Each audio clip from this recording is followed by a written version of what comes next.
and delegates, or chairperson and delegates rather, Tom Creen, Cabra and District Branch, and a delegate from SIP2. Conference, Resolution 32 in its opening remarks refers to the debacle that we've had to witness with regard to the Aer Lingus slots and Shannon.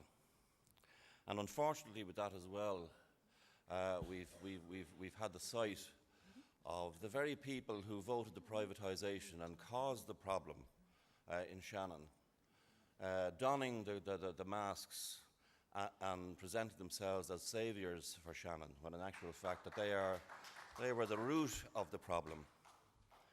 So my sympathy goes to the workers in Shannon, to the people of Shannon who depended on those slots for development of the Shannon area. But I want to focus this morning as far as very, very worrying signs as far as the ESB is concerned in the energy sector. There's no doubt, by the way, that the government over the past couple of years, they have forbidden the ESB to replace outmoded generating stock with new generating stations. There's no doubt in my mind that had the ESB been left to their own devices, that places like Tarbert and Great Island and Poolbeg would have been replaced by modern generating plants.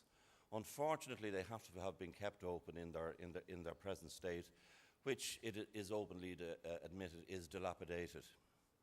In the recent past, the government have given very, very grudging approval to the ESB to build a new station in Ahada.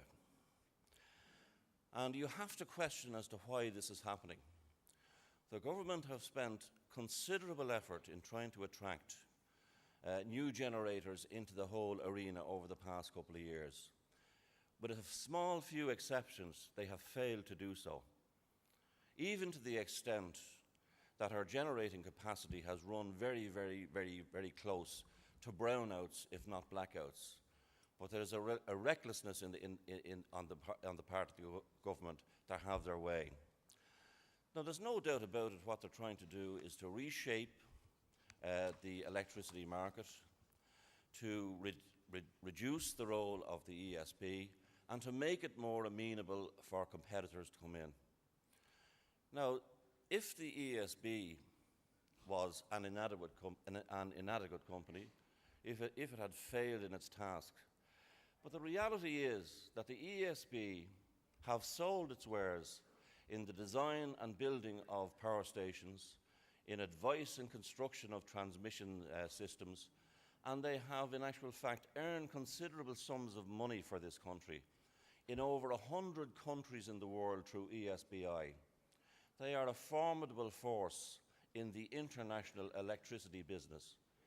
They have done that, by the way, because they are a vertically integrated company with all the skills in the electricity industry. And it's very important that their status as a vertically integrated company be maintained. But instead we have the government are determined to reduce their role. It is slightly ironic in actual fact Time, please.